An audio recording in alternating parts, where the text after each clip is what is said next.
Hey, everybody, and welcome back to another episode of Indie Game Movement, the podcast that talks about the marketing and business of indie games. I'm Andrew Pappas. I'm going to be your host today, and this is episode 293, where we're going to be talking about myths about joining the game industry and how to improve it. So, working in the games industry has become more and more coveted as the medium has evolved over recent decades. With this boom of up-and-coming devs, more and more misinformation pervades the conversation. So today, we'll be debunking some myths about what it means to join the game industry while sharing some ideas on how we can improve it, and even yourself. So that's what we're going to be talking about right here today on Indie Game Movement.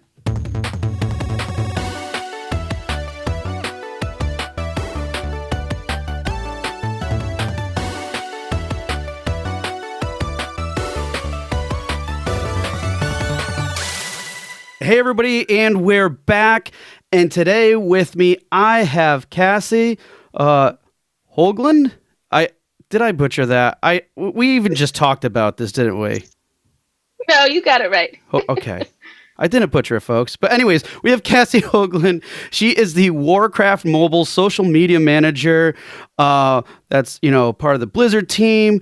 And man, you have done so much in your past and everything else. Like, for example, I don't know. There's a lot I want to expound upon here real quick. So, past projects, just some that people may recognize as you were you worked on Spellbreak for a little bit, but right now you're working on part of the team. As that role of mobile social media manager of Warcraft Arclight Rumble. You also have, you're the owner of the Indie Horde, and I'm just going to stop for a minute because there's a lot of things I want to find out here. First of all, what is Indie Horde? Let's hear about that first. So, Indie Horde is a personal project of mine that is kind of an off and on review site that I Cool. own, and the whole idea is like eventually you'd have just a pile of indie games in your life because so many of them are short form that it would be like a dragon's hoard of games. And so that is the site that I put up reviews and sometimes even walkthroughs and news of indie games that I am very excited about. Again, it's very off and on. I am going back to school right now, so Nice. time is limited even to play games, let alone review games. But that is where the thoughts go. Nice. So it's really cool to have that in reviews, and I'm guessing too that some of that has kind of stemmed, like, just it's like an extension in a way from this passion you have, because you have quite a bit of experience in the industry that obviously led you to the point where you're at now with working at Blizzard. But I mean, you have 6 years of game industry experience working on indies and other projects, and I'd love to hear a little bit more about what those projects entailed and other things, because I'm sure there's, or at least a snapshot, if you will, because I'm sure there's a lot of exciting things that happened in that time frame. Yeah, of course. The funny thing is, in terms of working with games, I actually started as a streamer on Twitch. That's really where I found my love of discussing games, helping people find games, and really finding community around them after being a solo player for my entire life. And after doing some spotlights, reviews, being a beta player, etc., I really tried to move into the professional space. So I have worked as an individual contributor for a few different companies, and I've also done a lot of agency side work. So I've really been able to have my hand on a lot of projects, including some of the listeners might recognize the Headliner series from Unbound Creations. Those were super fun to work on. And I was also the social media manager for the publisher of Round Guard when it was launched. Also a great, quick form game to play. So there's a variety there. I've also worked on a lot of unlaunched projects as well. But in general, it's been cross-platform, mobile, social media games, multi-platform games, and now moving into the Blizzard space, trying to help take a brand that's basically as old as I am and Yeah, bringing it enthusiastically into mobile. that's awesome to hear. And you know what? I really love that you shared that snapshot, that brief history of yours, because it couldn't really summarize any better than why we're here, why we're having this discussion today. So, but before we get into that, I'm gonna have to have you go into the Q box round. So, for people who aren't familiar with the Q box round, it's just simply a series of random questions I've prepared here for Cassie. And Cassie, are you ready? I'm ready. Okay, good. So, first is smoothie or milkshake? Smoothie all day. I'm lactose intolerant and I want to be able to enjoy my treats. I don't blame you. And for Cassie and those who are lactose intolerant, have you ever tried lactate vanilla bean ice cream or vanilla ice cream? I have tried lactate ice cream, yes. Okay. I think I it's did enjoy phenomenal. it. You did? I, yes, it's Okay, a good. solid choice. I think by far it's the best vanilla out there. So anybody who cares, even if you're not lactose intolerant, you should have that ice cream. Anyways, I digress. Next question. What was your least favorite food as a child? That would have to be mayonnaise. No. It's I okay. know it feels like it's taboo to say so, but I would refuse to eat anything with mayonnaise in it. And coming from a family that like originates domestically anyway in the Midwest, that's tough Yeah. for Yep. a young person. Very true. All right. What's your favorite video game character of all time? Okay, see, this question is really unfair after years and years of amazing characters. And I think we all develop feelings for our player characters in these games as well. But I feel like if you really pressured me on this one, I do have a tattoo of Tattle from Majora's Mask. She is your companion fairy in Mm. Majora's Mask, and she has a twin named Tail. So together they are Tattletale, which is so cute. So I love Tattle, but it is a bit dated to say Tattle. So maybe I'm aging myself a little bit, It's and I okay. should go more with Bretta from Hollow Knight, who is a very spicy ladybug who has strong daydreams that can cause some romantic problems for our knight character. Oh, such great choices. All right. And last but not least, the staple here on the show is what game are you playing now? Yeah, so like I said, I don't have a ton of time right now, so I'm really prioritizing things that are easy to hop in and out of, which is helpful because I literally just finished the remaster of Ni no Kuni: Wrath of the White Witch, which Oh, I need to finish if you that. know, it's like an 80-hour game. It's so long. But I did finish it, and now I have moved on to the much more chill game Potion Craft on Nice. Xbox Game Pass, which I'm having such a good time with, and it's so charming and very much a hop in, hop out Right. Yep. sort of title for me. Oh, such good choices. And oh man, I'm right at the point in Nino Kuni, and it's been now months, but where you have three different objectives, so like 3 stars on the map. But I So don't know where I am in the game, like how many hours I put in and where. But I feel like I'm a quarter of the way through, if that. But at any it rate, takes a while. it does. But it's so good. You're right. Oh man. Okay, I got to get back into it. Anyways, thank you so much for diving in and sharing those things about you. Really interesting stuff. But now here we are ready to get right into this discussion. And as I shared with everyone already in the intro, we're here to talk about myths about joining the game industry. And I think this is a really interesting topic, and one clearly that you have a lot of experience with based off of what you shared already. So To kick things off, I'm curious. Why do you think it's important to dispel misinformation about the games industry? Like, where do you think this issue and many other kind of stem from? I think this is a great question, Andrew. And really, I think that the root of misconceptions within groups of folks who are trying to get into the gaming industry, it comes from their passion. And of course, in creative industries, we love passion. We almost demand passion at every stage. Once you're in the gaming industry, if you're trying to get in, it doesn't really matter.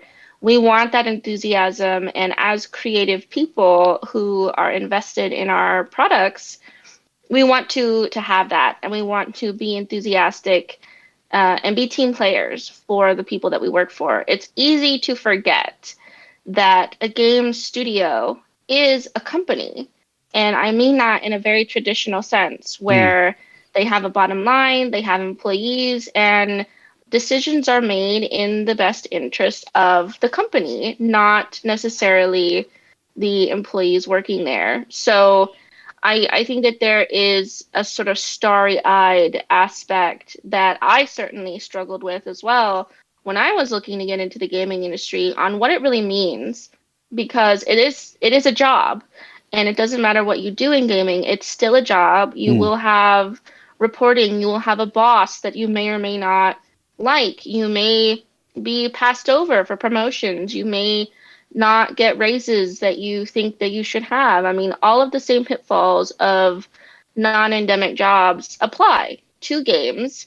You just might be able to take advantage of a community that is also into games, and I think it's really important for, in particular, people who are trying to transition into games to separate their enthusiasm as a gamer from their interest in a particular company. And for myself, I have kind of a rule that I will not work at a studio whose products I have a particular affection for, Mm. because I don't want to be disappointed.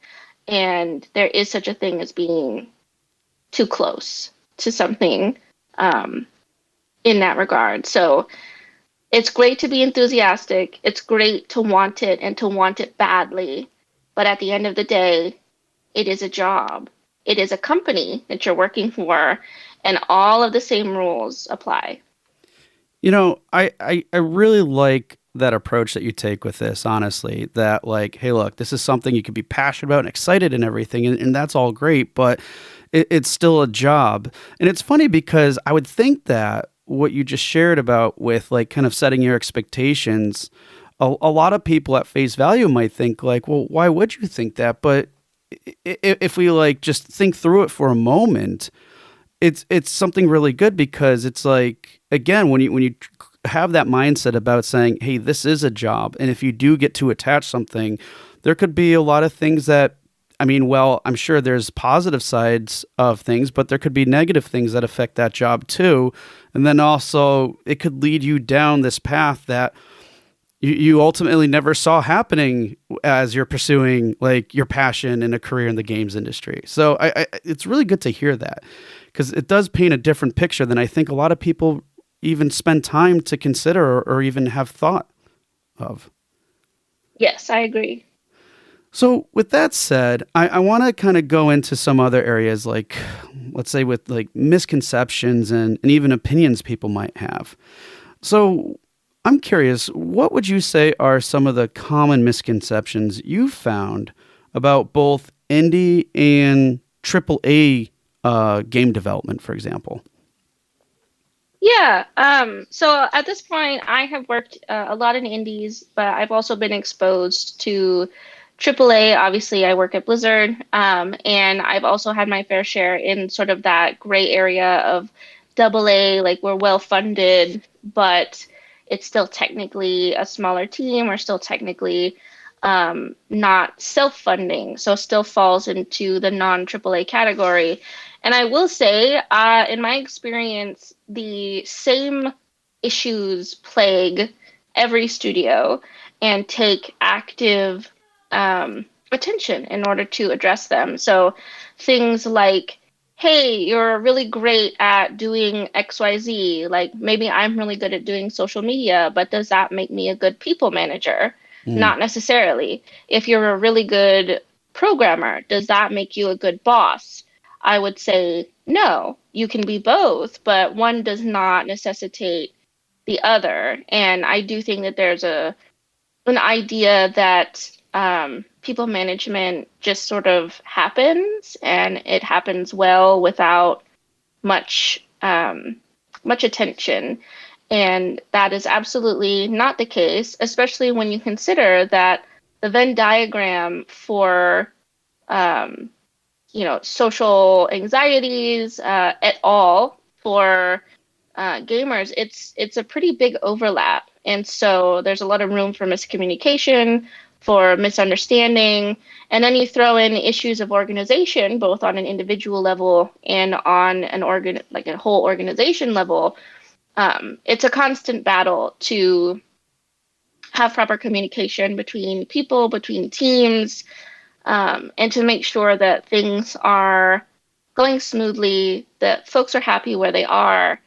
And this is just across any level of gaming studio that I've been in.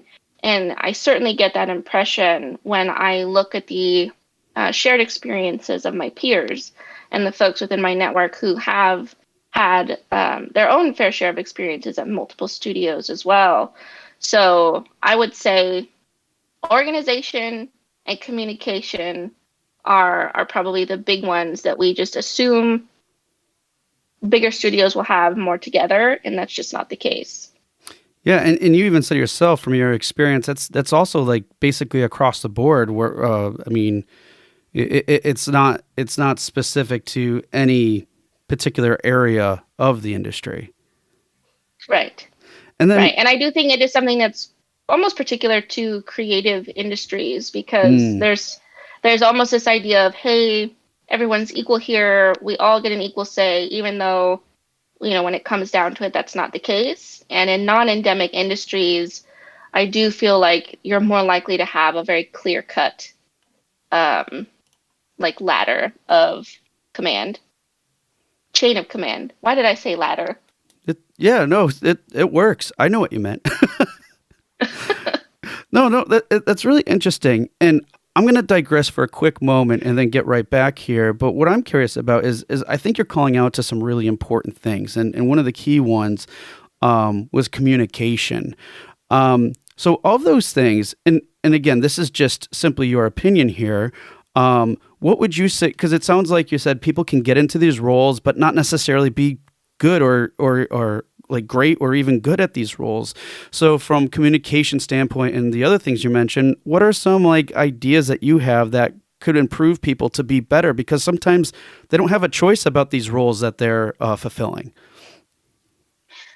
Yes, there definitely is that aspect, in particular with the acquisition of proletariat of it's not the same freedom of choice of where you're going to end up necessarily, what Hmm. team you're going to end up on when you have a company saying, okay, we want to transfer all of your talent. These are the openings we have, pick from what we have, or this is a particular project that we want you to work on.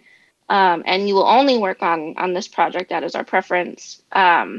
Is definitely something that has come up with the acquisition of proletariat. And for me personally, I am the only one from proletariat who's working on ArcLight Rumble, just as you know a matter of open positions. Hmm. And it has been really interesting to see kind of how that separation has affected like my ability to integrate into the team of proletariat and feel like I'm still part of that team.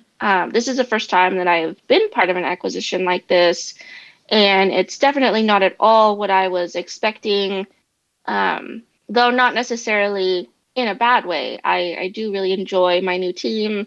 I enjoy the game that I'm working on, but I will say that it's difficult to maintain kind of the thought processes that I used to have Mm, on, what it means to be in AAA and what it means to be part of a trusted team. And this is a very unfortunate situation, I think, for my team because all of the marketing folks from Proletariat, except for myself, have left. Either they were unable to be integrated into the Blizzard team, or since the acquisition, they have voluntarily left. mm, And it is, I think, a really disillusioning experience, especially when you're working on the publishing side of things, to feel like an entire area is disposable is maybe a harsh word, but it's not something that is isolated to this. I've seen it in just about every studio that I've worked in that wasn't an agency. Um, and you can kind of see how decisions are very bureaucratical and not necessarily considering individual folks. And, this harkens back to the idea that we discussed earlier on it's a company, they make decisions for the company. right. And without the company, you don't have a job. So, like, where's the argument, right? So, it's just interesting to see how, bureaucracy plays out in a larger environment, how communication issues can become exacerbated when there's more distance between you and the person that you're trying to communicate with. Um, and this relationship that the dev side, as we kind of call it colloquially, and publishing side have a long-standing disagreement, I think, throughout the entire industry that is played out no matter what. And it doesn't matter how close you are in terms of executive to individual contributor or how far away. I went from having, two, maybe three levels of management between me and the C-suite guys at Proletariat to now there are more like seven, eight, nine Hmm. between me and the folks in those roles at Blizzard.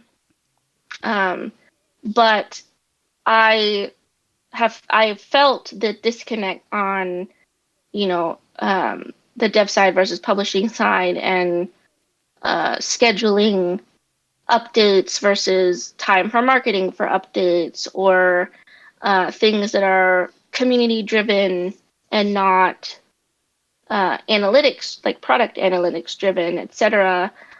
Those disagreements are still very much there, and it's not something that anybody has the magic solution for. I'm going to be honest with you, Andrew. I really hoped that AAA was going to be the place where that was figured out.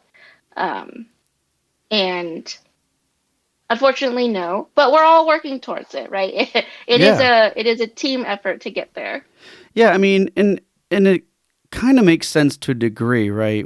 I mean, to like you said, it was some areas that you were hoping for. There might be a little bit more clarity or certain levels of structure you would anticipate. Not to say that there isn't structure, obviously, but to get to that degree. But the other side of it, and like I think you mentioned or alluded to, is just like, when these things change into much larger entities, the dynamics can change significantly.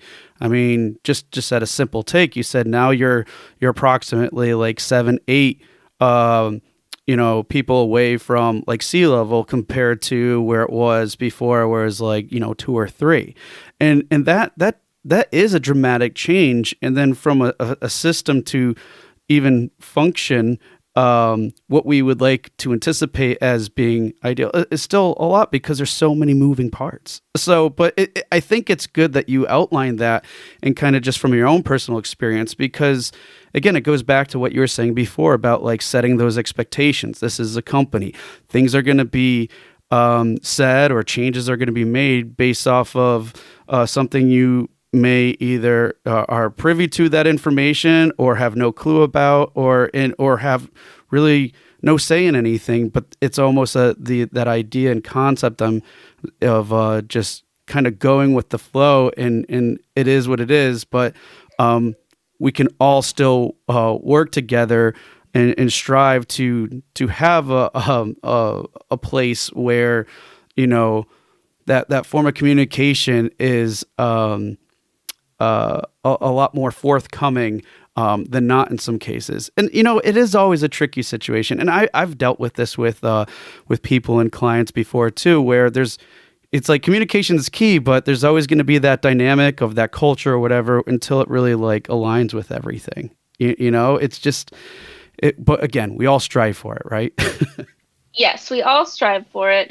I mean, I hope that we all strive for it. And it is important, I think, to make space for yourself to not take those disagreements personally. Right. And a way that I do that is I imagine, and I know this is totally debunked science, but it helps in the mental analogy, is to imagine dev side folks. So we're talking like the analytics folks, the programmers, the product managers, the producers, as left brain mathematicians who want to see the data and they want to see the equations and they want to know what the result is supposed to be, what's the expected result, and how can we, fine tune our process to get to that specific goal. And folks on the publishing side, the social, the community, the marketing side are like, yeah, math is important, but also look at this really cool thing that we could do, just because we can do it. And like, Mm. it'll get us numbers, but maybe not these like um, super specific numbers that you're looking for, but it'll get us something. And there's definitely this kind of grounding force that happens on the dev side of like, hey, we can't spend all of our money on how far into the sky can we put our kite. And the publishing side is like, okay, sure, but we got to do some cool stuff here, some unique stuff. And there's a balance. There's always a balance. And maybe that's just what the disagreement is. It's a weird battle of finding the middle ground between, the balloon that wants to fly away and the person who wants to keep the balloon right where it is. Yep. Yep. Yeah, and the other funny, like again, it comes down to like you're right. There's moving parts, there's objectives. I mean, like the bigger you get, I think the more people you have to report to. I mean, there could be shareholders, there could be investors, there could be so many other things to this, and which like maybe as a an engineer or developer that if you're part of a big small cog in a big wheel, that those are things that don't matter to you, right? So it's just really interesting stuff on all these things, again, how they can be so dynamic. You said some interesting things too, though, that I thought was pretty interesting, that kind of leads me into another area I want to focus on about, especially with your past, but like talking about like key distinctions kind of between games and other industries, because you were just mentioning about like kind of finding that common ground and stuff and like trying new things, for example. And I could imagine that from your past, there especially let's say working in non-game industries, there's probably a lot of things coming from there that you could try out that don't relate to games and things like that. But specifically, I'm just kind of curious, what would you say are some key distinctions that you found between working in games and then non-game industry endeavors? Yeah, this is a great topic because I spent about 5 years of my career in non-gaming positions before I took that leap and went into gaming. And I have to say, this is gonna sound super weird, but I consider my pre-gaming jobs to be like capital D desk jobs. And for some reason, I don't feel that way about my gaming jobs, despite the Mm. fact that I am probably at a desk more than I ever was uh, for those other jobs. And I feel like um, a big difference is that there's this feeling of potential and Mm. possibility, at least in my field, when it comes to gaming, because like you just don't know Right. what the next trend is, what could be viable for making a splash or putting some money into for getting eyes on, whatever game you're working on.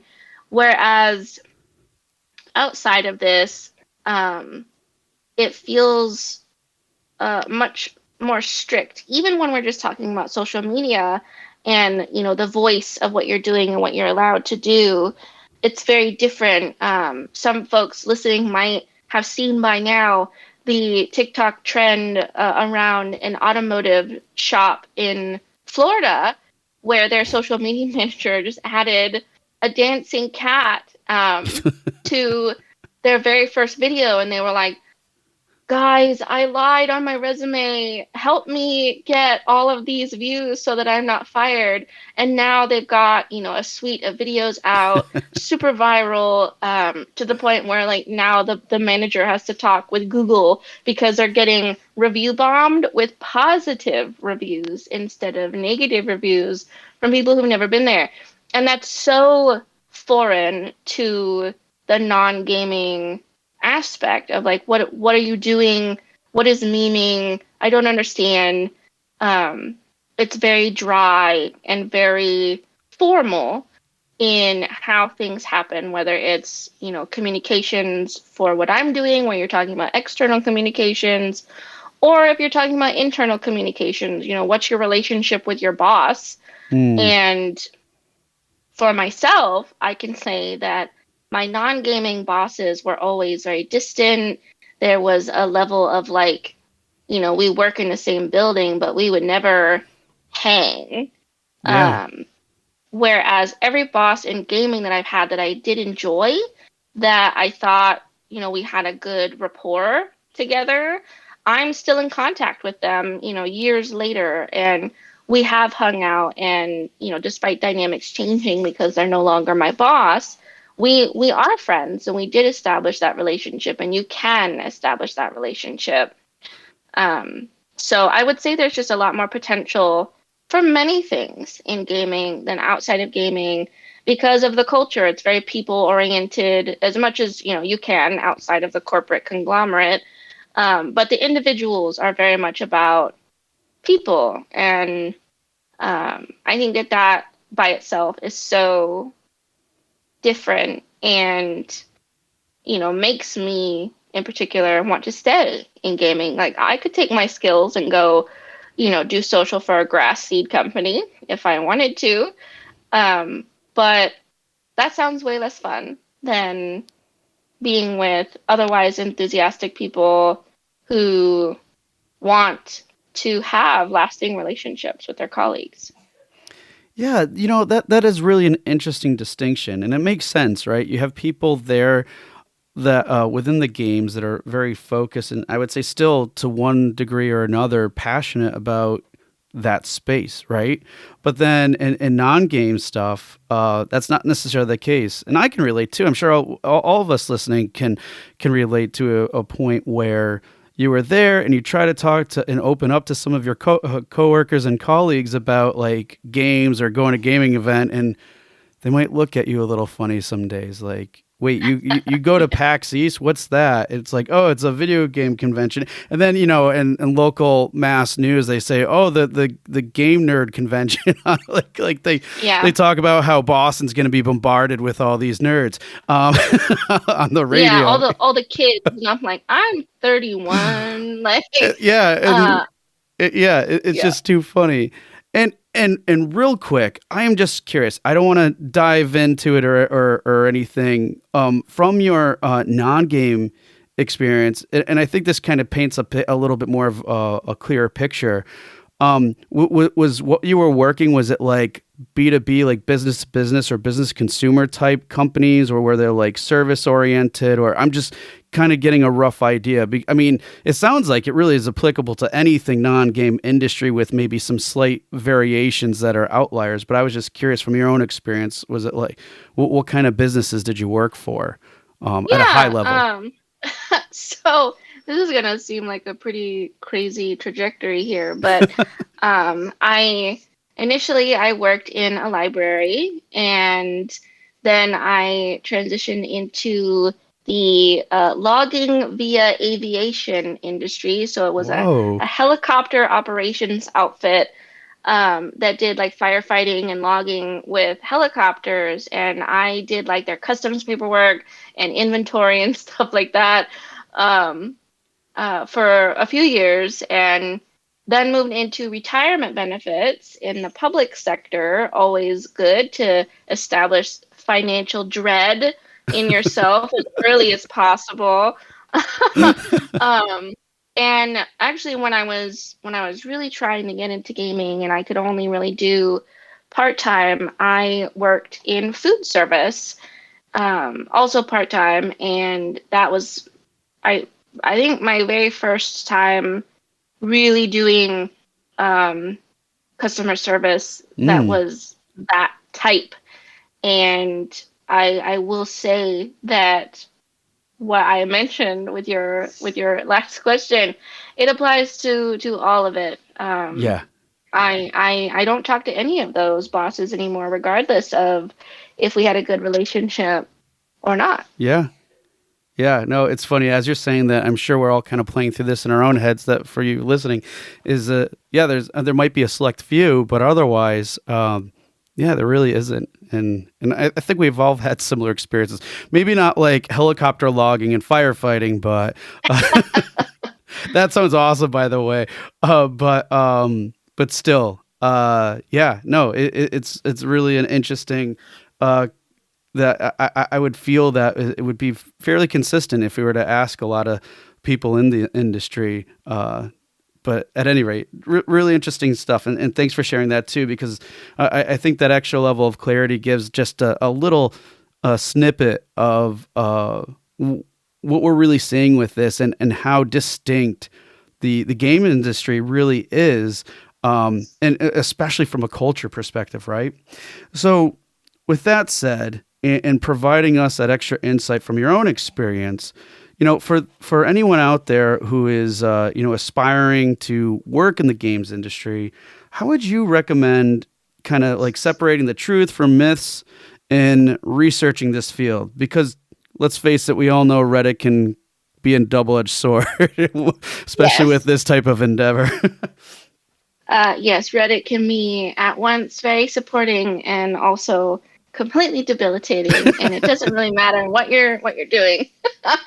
Yeah, this is a great question, and it's something that I wish I had somebody talk to me about more when I was looking to get into gaming. And I think a big one, and it's going to be disappointing, is to curb your enthusiasm, Mm, because we have a lot of assumptions that we make in our excitement to maybe work in the field. And if you're just starting, you're probably looking at something that is a studio you know. It's a product that you know, maybe one that you really like. Um, and that's fine. But and I mentioned this earlier as well, that enthusiasm can really blind you to um, very common, really expected issues that you might have in those positions. And we're just sort of expecting to walk into this magical candy land of everybody is the most amazing person you ever met. Everybody is obviously going to do their job to their full capacity. There's nobody's a slacker. Nobody is going to treat you poorly. Every space is 100% safe for everyone, because you would never make things unsafe for people. You would never slack off at your job. You'd be working in games. You would do anything that you could to keep that. So I would say, make sure that you're not running away with yourself on what you imagine it to be, because it is still a job. And, yeah, some studios might have candy machines or beanbag chairs or whatever in their office, and that's not something that you're going to get down at like Wells Fargo. Fine. Um, but it's still a job, and pizza parties for retention come in many forms. Yeah. So that would be probably my biggest recommendation. And as far as, really researching to get a good impression, if you're looking to get into games, you probably already, follow people in the industry, or you're trying to. And I would say, do that. Look what folks say. You don't need to necessarily DM everybody that you follow, but people in the gaming industry are very open Yes. about their experiences as much as any NDA will allow them. And you're going to get an idea of, where is great to work, where is not so great to work. Gaming news is always happy to dish the tea on Yeah. anything that's happening, which I think, to a large degree, we're all grateful for, right? Mhm.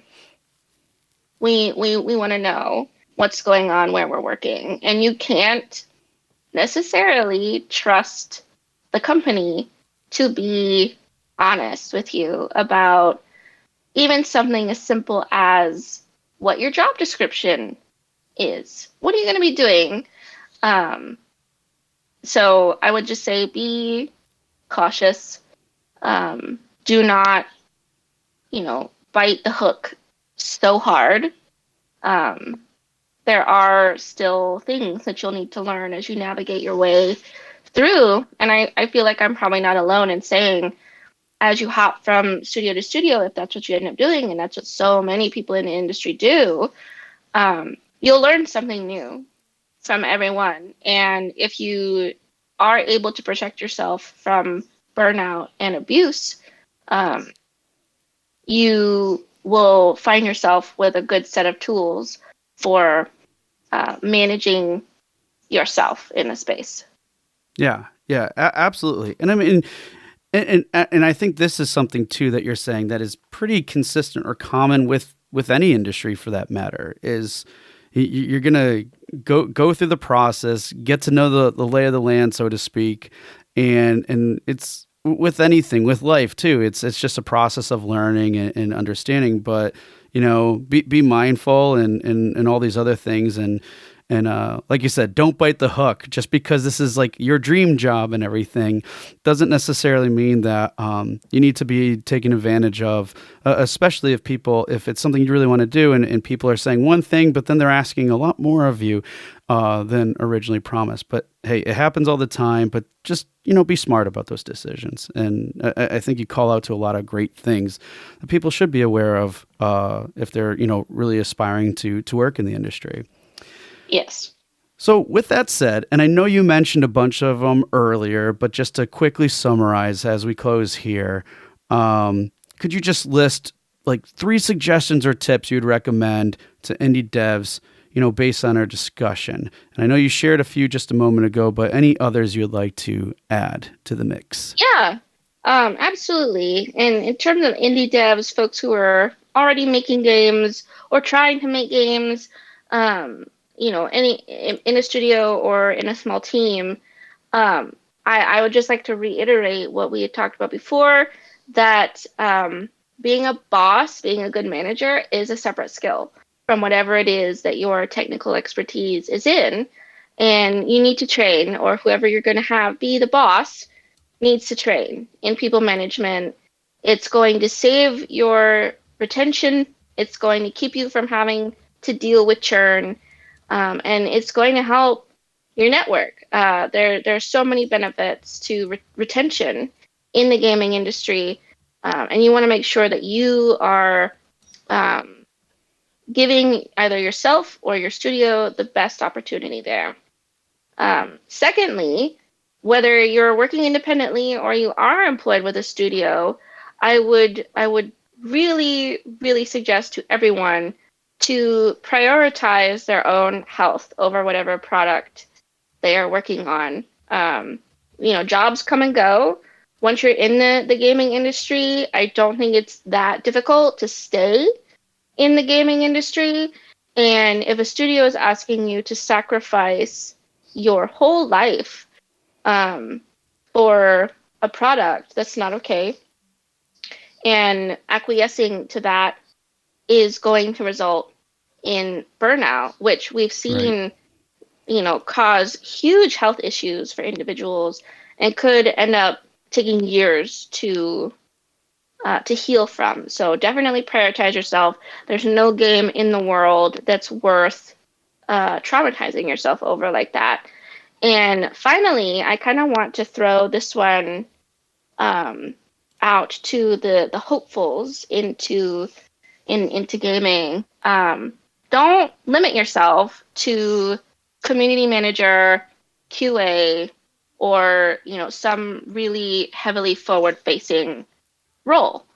Those aren't the only roles, and they're actually really hard. So if it's not something that you are passionate about, you're gonna find yourself in a spot where you're now open to uh, the malcontent of players potentially all across the world on a daily basis.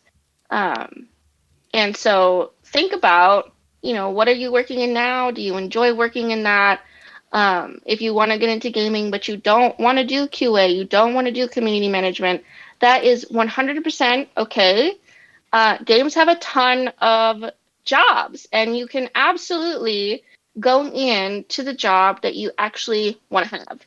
We need administrators, producers, we have legal teams, we have HR, we have accountants, and analytic, everything. There are all of the typical positions that you would find in a company, and so many more. So don't tell yourself that all you can do to get into gaming is to become a contract QA. That is not the case. And we would really encourage you to find what you actually want to do instead of going into a position that you will immediately want to leave after day one. Right. Because you're not doing yourself or anyone at that point any favors. Right. Right.